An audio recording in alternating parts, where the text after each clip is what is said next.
Boa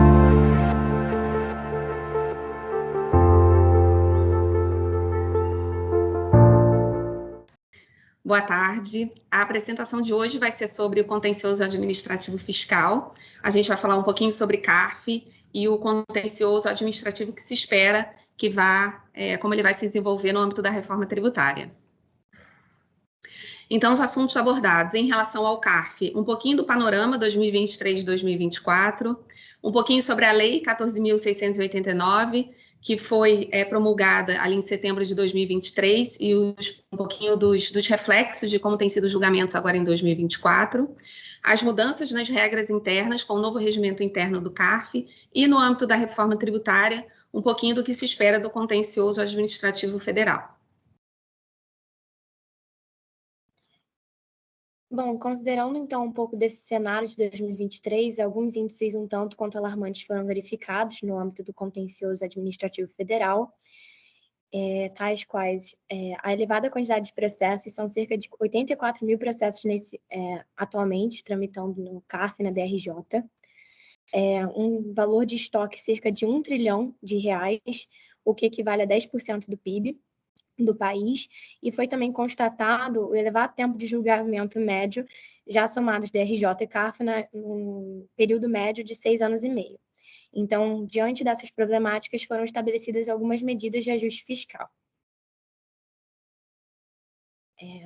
Uma delas, inicialmente, é o Programa de Litígio Zero, instituído pelo governo, que vai ficar valendo até 31 de julho de 2024, que é uma espécie de transação tributária referente a qualquer tributo administrado pela Receita Federal Brasileira, com condições especiais de pagamento justamente para incentivar o contribuinte, o sujeito passivo, em realizar o pagamento de forma a reduzir essa taxa de morosidade processual e aumentar a arrecadação. Também temos o aumento do limite de alçada do recurso de ofício, uma espécie de remessa necessária, que antes tinha um valor de R$2,5 milhões de reais, 2,5 milhões de reais, e agora são 15 milhões de reais, esse valor mínimo, né, esse limite para a admissão desse recurso de ofício. Então, agora, no juízo de admissibilidade desse recurso de ofício, vai ser avaliado esse valor de 15 milhões, também uma tentativa de dar uma filtrada, né, um filtro mais refinado dos recursos que vão para o CARF. Houve também a proposta do aumento de alçada para o CARF, no âmbito do recurso voluntário, de 60 salários mínimos para 1.000, o que foi rejeitado, não foi aprovado, justamente por conta de uma demanda dos contribuintes em face do cerceamento ao direito de defesa, o acesso à justiça, né, o acesso ao contencioso administrativo. Então, essa proposta não foi aprovada. E, por fim, o retorno de votos de qualidade, que nada mais do que é um critério de desempate em favor da Fazenda Nacional, que estabelece algumas condições especiais, benefícios que incentivem justamente o contribuinte a realizar o pagamento, o adimplemento do crédito objeto de litígio no contencioso administrativo, e com essas medidas se objetiva, basicamente, redução do estoque, a redução dos processos no CARF e o aumento da resolução definitiva desses processos já no âmbito da DRJ, a redução do tempo médio de julgamento para 2 anos e aumento da arrecadação para 70 bilhões de reais.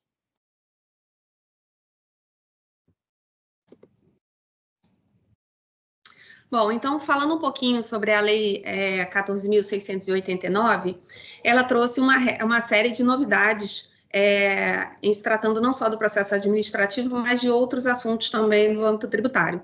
Dentro do processo administrativo, a gente tem agora a possibilidade de sustentação oral no âmbito da DRJ, a observância das súmulas do CARF pela DRJ também, como a Ana falou, a revogação do desempate favorável ao contribuinte e restituição do voto de qualidade, uma série de efeitos, né, dos casos resolvidos pró-fazenda quando há o desempate pelo voto de qualidade, também matérias sobre multas tributárias, garantias, a conformidade tributária e a transação de relevante disseminada controvérsia jurídica. Nós vamos abordar aqui somente alguns aspectos do processo administrativo fiscal e das multas tributárias nesse primeiro momento.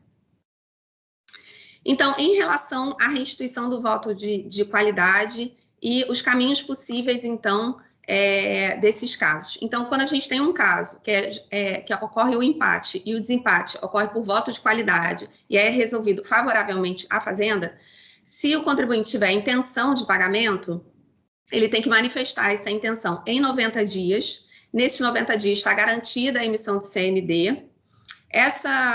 Esse pacote de pagamento, então, ele vai ser relacionado somente ao principal. Você tem a exclusão de multas e também dos juros e também a exclusão da representação fiscal para fins penais.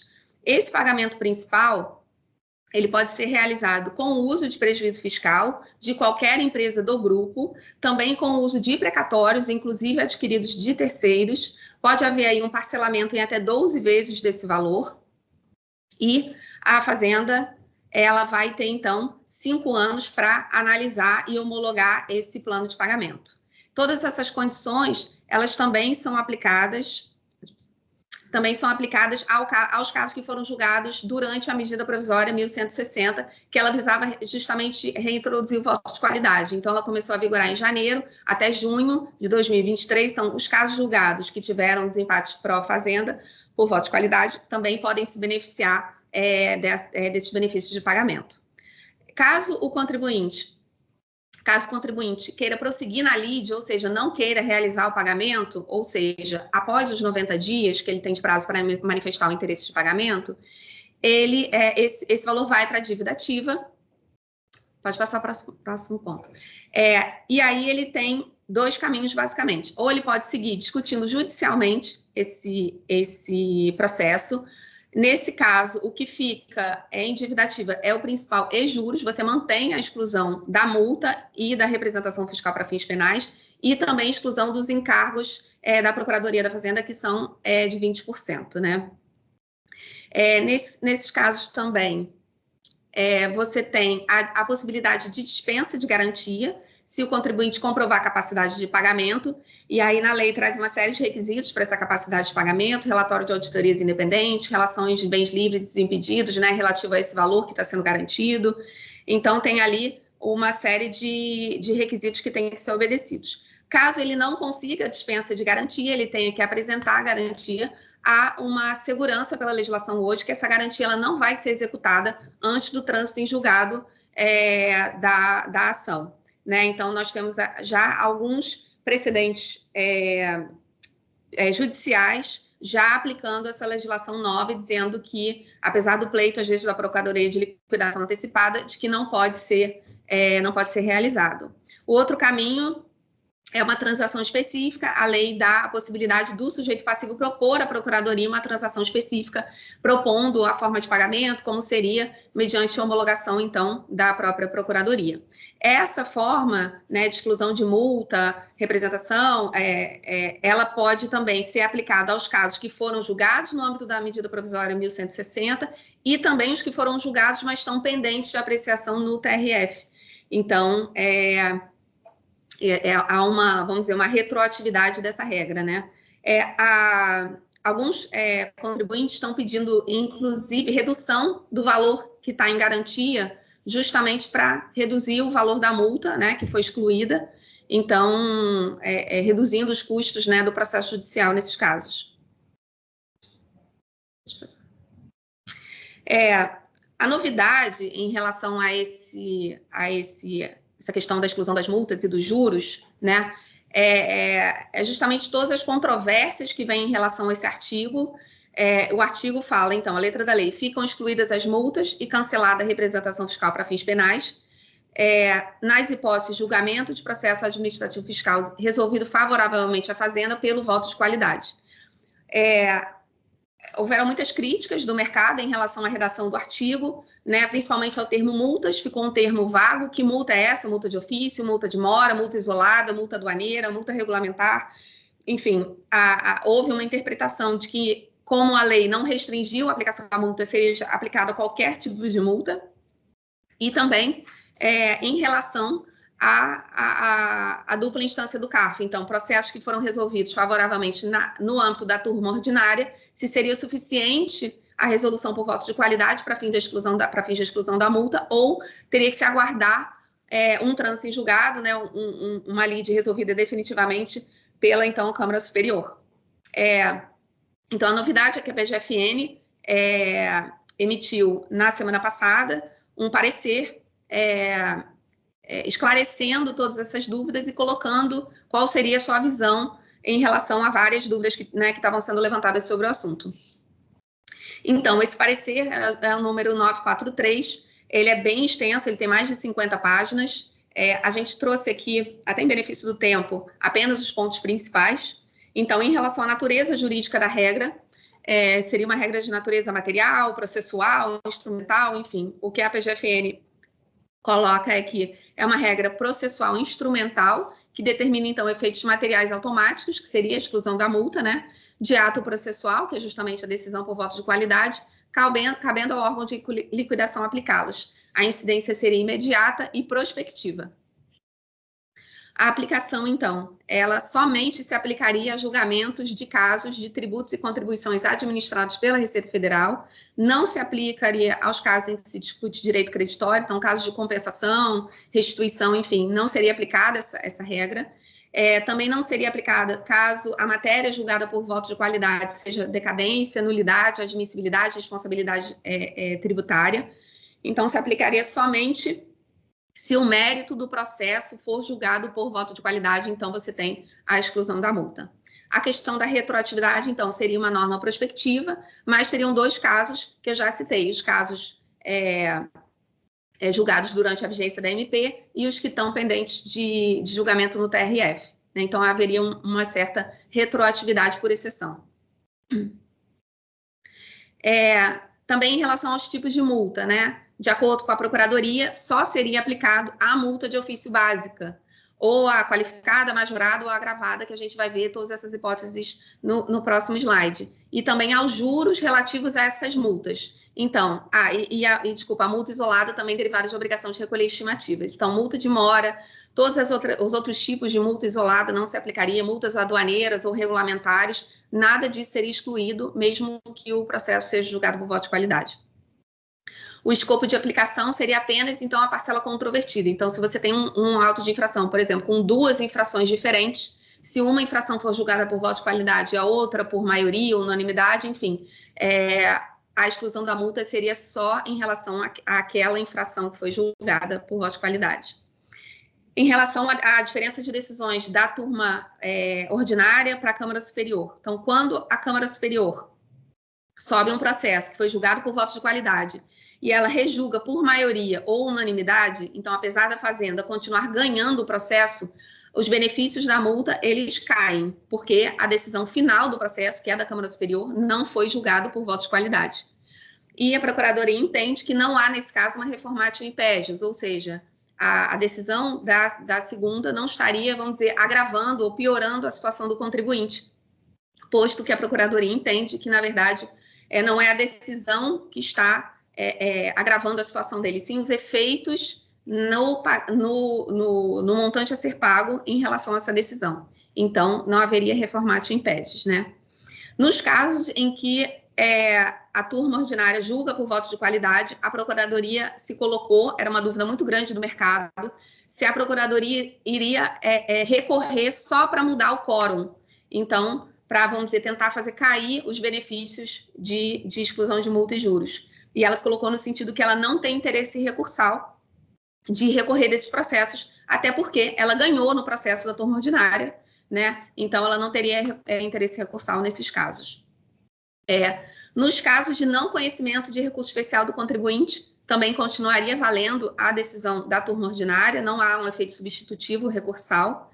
Nos casos de desistência de recurso especial do contribuinte, ou seja, casos que estão em curso, que já ganharam por voto de qualidade na turma ordinária, caso o contribuinte entenda que na Câmara Superior ele pode perder por maioria ou unanimidade, ele pode, então, desistir do processo, mantendo-se, então, aquela decisão da turma ordinária.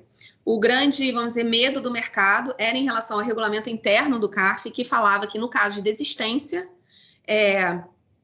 de recurso, estaria configurada a renúncia do direito sobre o qual se funda o recurso interposto. Então, havia um receio, né, de que você desistindo do recurso especial, você estaria desistindo, na verdade, de toda a argumentação jurídica que você tinha apresentado durante o processo.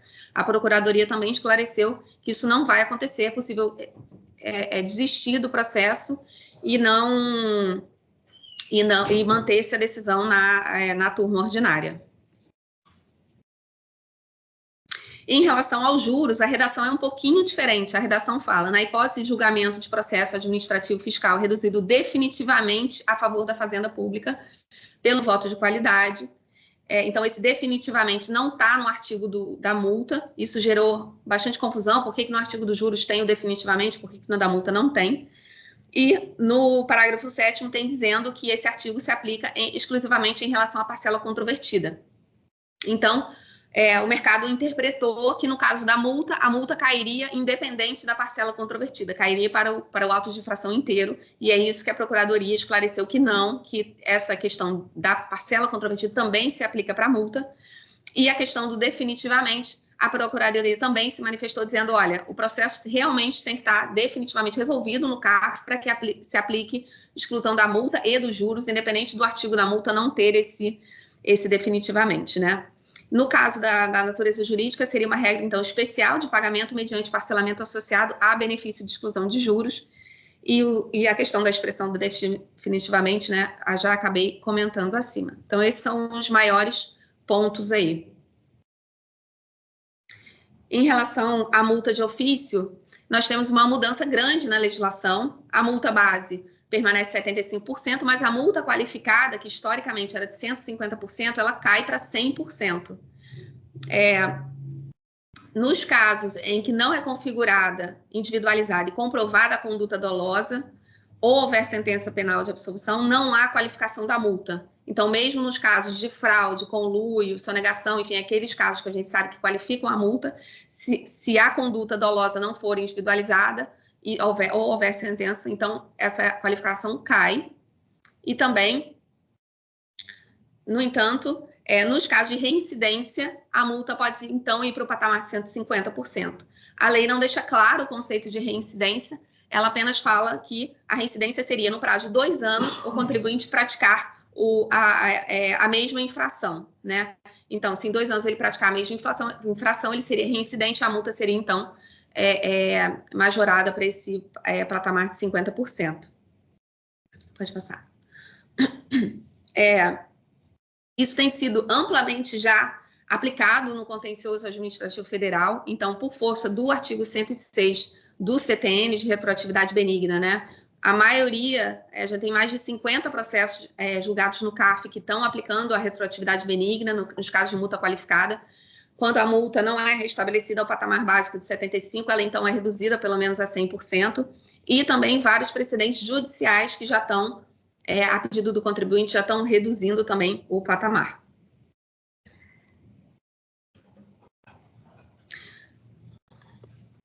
Bom, voltando para as novidades e os planos para 2024, nós trouxemos aqui alguns objetivos no âmbito já do CARF, né, as mudanças internas. Essas medidas, elas visam principalmente os princípios da eficiência administrativa e duração razoável dos processos, e com isso a prioridade aos processos com elevados valores.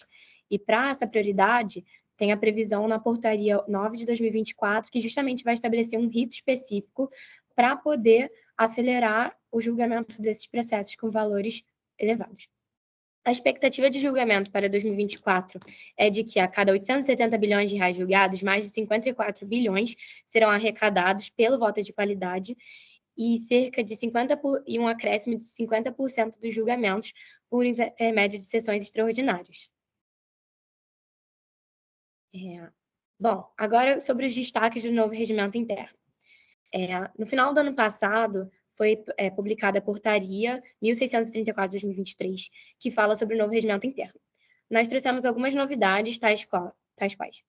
A divisão agora terão sessões síncronas, que se divide, né, em presencial, videoconferência ou híbrida, que nada mais é do que a reunião em tempo real dos conselheiros, e a grande novidade estaria nas sessões assíncronas, que seria similar ao esquema do plenário virtual da STF. E como é que seria isso? Seria uma espécie de depósito de votos, ou seja, o relator ele deposita o seu voto e o relatório, e posteriormente os demais conselheiros irão apreciar e publicar seus votos também. A grande crítica aqui é em relação à retirada de pauta. Agora, a retirada de pauta ela é por decisão monocrática irrecorrível, do presidente da turma. E a comunidade jurídica que critica muito a questão do direito à palavra, sustentação oral e o pedido pela ordem, que seria flexibilizado por essa medida, já que também o pedido de retirada de pauta estaria condicionado à comprovação de disseminada controvérsia jurídica irrelevante ou então um cenário complexo cenário fático probatório complexo. Também tivemos alteração na composição das turmas. Anteriormente, as turmas extraordinárias e ordinárias possuíam 8 conselheiros, agora passarão a ter 6 conselheiros apenas. A CSRF terão 8 conselheiros, teve um acréscimo no número de vagas. E o artigo 46, inciso 2 do RICARF, do novo regimento interno, ele prevê a instituição de novas câmaras e turmas de julgamento especializadas por tributo específico ou matéria diante da necessidade. Então, nessa semana foi publicada a Portaria 627, de 2024, que ela regulamenta a criação de turmas especializadas em direito aduaneiro, que julgarão tributos de COMEX, regimes aduaneiros especiais, as obrigações acessórias relativas a essas questões. Quanto à observância das decisões do STF e do STJ no regime, no rito de repercussão geral recurso repetitivo. A grande questão é que agora necessita do trânsito em julgado dessas decisões para que essas decisões sejam observadas pelo CARF. E no caso de quando tiver uma decisão de mérito, mas o processo ainda não tenha transitado em julgado. O sobrestamento ele vai ser a medida excepcional. Então, agora, o regimento interno ele prevê que para a suspensão do processo, a simples afetação, isso é o reconhecimento de repercussão geral, ele não determina a suspensão do processo. Então, seria apenas com o proferimento de acórdão de mérito. Aqui, claro, salva as possibilidades de overruling, quando o STJ, em tema repetitivo, a decisão transitada em julgado, ela passa a ser analisada pelo STF, ainda que tenha só afetação do tema como repercussão geral, sem acórdão de mérito, ele poderá ser suspenso.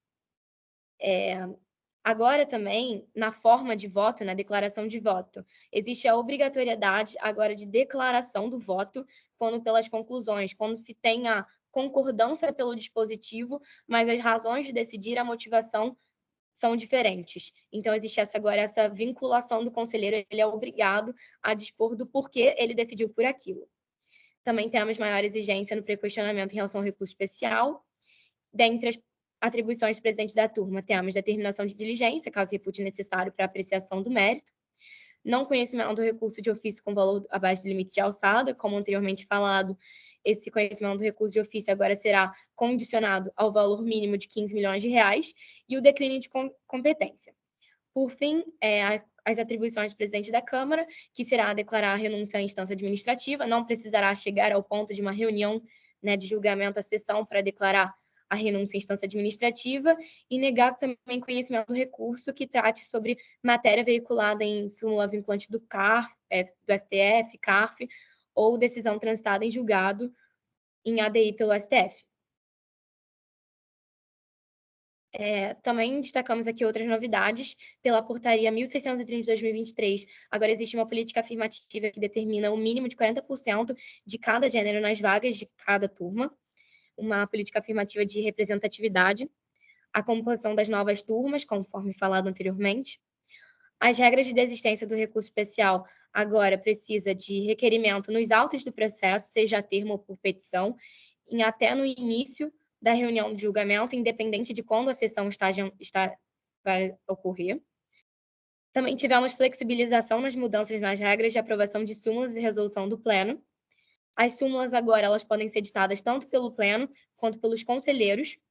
Anteriormente, isso era uma competência exclusiva do Pleno, que se reunia anualmente para isso. Agora, essa edição ela pode ocorrer a qualquer momento, com o preenchimento de um formulário, com indicação de 3 acórdãos concordantes com essa tese a ser veiculada na súmula, com 3 acórdãos concordantes proferidos por unanimidade ou maioria, e aqui teria, então, a exclusão do voto de qualidade. O acórdão ele não pode ter sido resolvido por voto de qualidade. As resoluções, elas serão utilizadas para uniformizar as decisões divergentes de turmas da Câmara Superior, justamente para uniformizar, para evitar dissídio jurisprudencial. Agora, a questão da reforma tributária, nós trouxemos alguns pontos no que tange ao contencioso administrativo na reforma. Como se sabe, a emenda 132 ela traz 2 tributos que serão substitutos dos tributos atuais, até então vigentes, a CBS no âmbito federal e a IBS no âmbito estadual e municipal, como tributos idênticos. Então, elas terão mesmos fatos geradores, hipóteses de incidência, regras gerais de creditamento e não cumulatividade. Ocorre que a questão do contencioso é que a CBS seria julgada pela DRJ pelo CARF, em tese, e o contencioso do IBS seria uma competência concorrente entre os estados, Distrito Federal e municípios, por meio do comitê gestor. Então, como é que seria possível 2 tributos iguais, com as mesmas regras, serem julgados por órgãos julgadores diferentes? Então, isso seria um facilitador, né, de criar dissídio jurisprudencial. Então, a emenda ela prevê que existe a possibilidade de lei complementar prever essa integração desse contencioso administrativo. É uma faculdade otorgada pelo Constituinte derivado ao legislador de estipular regras na lei complementar regular sobre essa integração, justamente para uniformizar a aplicação e a interpretação dessas regras, dada a similaridade desses tributos. Quanto a essa regulamentação, a gente destaca aqui que é um cenário ainda muito incerto. O Poder Executivo ele tem 180 dias para encaminhar ao Congresso Nacional, ou seja, até dia 18 de junho, esses projetos de lei complementar. Essa semana até teve um encaminhamento, mas o projeto não dispõe em específico sobre o contencioso administrativo. Então, é um cenário meio incerto, não é definitivo, mas foram instituídos também 19 grupos de trabalhos, com procuradores, representantes da Fazenda e tudo mais, dos estados e municípios, justamente para regular essa possibilidade dessa integração de contencioso administrativo. Bom, como a Ana comentou, apesar do projeto de lei complementar ter saído essa semana, ele não dispôs sobre o contencioso administrativo federal, né? Então, a gente aguarda ainda, como é uma faculdade, né? Ou seja, a lei complementar poderá prever a integração, a gente não sabe ainda se haverá essa instituição da integração do contencioso ou não por parte do Poder Executivo, né? O que há são grupos paralelos que se reuniram e protocolaram projetos de lei perante a Câmara, então estão tramitando já na Câmara propostas de integração do contencioso. Então, a gente tem 2 projetos de lei atualmente em curso na Câmara. O que a gente tem notícia é de que a Câmara ela vai reunir esses projetos de lei com um projeto de lei que eventualmente virá do Poder Executivo, formalmente, e para, então, propor qual seria a resolução de integração do contencioso administrativo. Então, desses 2 projetos, o primeiro é o projeto número 37, foi proposto pelo Partido Novo, e o que ele sugere? Que a IBS seja julgado no âmbito do Conselho Administrativo, então, dentro do Comitê Gestor, haver um Conselho Tributário, que haverá, então, Câmara de Julgamento, Câmara Superior, muito parecido com a estrutura que a gente tem atualmente em relação a DRJ e CARF, só que eles teriam, então, os seus órgãos apartados e uma Câmara Técnica de Uniformização, que, então, poderia resolver qualquer dissídio jurisprudencial que acontecesse. Então, assim, em linhas gerais, o projeto 37, essa é a sugestão de integração. Pode passar. E a gente teve, recentemente, o protocolo do projeto de lei número 50, né, pelo PL, sugerindo já uma outra conformação. Então, que deveria ser instituído um tribunal totalmente novo, chamado Conselho Nacional Administrativo Tributário, o CNAT. Esse conselho, então, julgaria tanto a IBS quanto a CBS na Delegacia de Revisão Tributária, depois iria para uma segunda instância, a Câmara especializada por matéria, não seria por tributo, haveriam ali, então, turmas de julgamento, e em caso de dissídio jurisprudencial, haveria, então, uma terceira instância, seria a Câmara Técnica de Uniformização, a CDU. Essa proposição de um órgão totalmente novo veio acompanhada de uma série de sugestões de julgadores independentes, de turmas com número ímpar para resolver a questão do voto de qualidade, enfim. Uma fase, esse projeto também propõe uma fase pré-litigiosa, né, de acordo com mediações, enfim, possíveis. Ele é um projeto, então, um pouco mais completo. Mas, de novo, como eu mencionei, foram organizados por partidos, né, por líderes partidários, então, sugerindo à Câmara dos Deputados, né, enfim, ao Senado, ao Congresso Nacional, como eles veem essa integração do contencioso. A gente tem que aguardar se haverá uma sugestão do Poder Executivo e como que isso vai tramitar nas casas legislativas para a gente haver definição nesse assunto. Agradeço a atenção, então, boa tarde.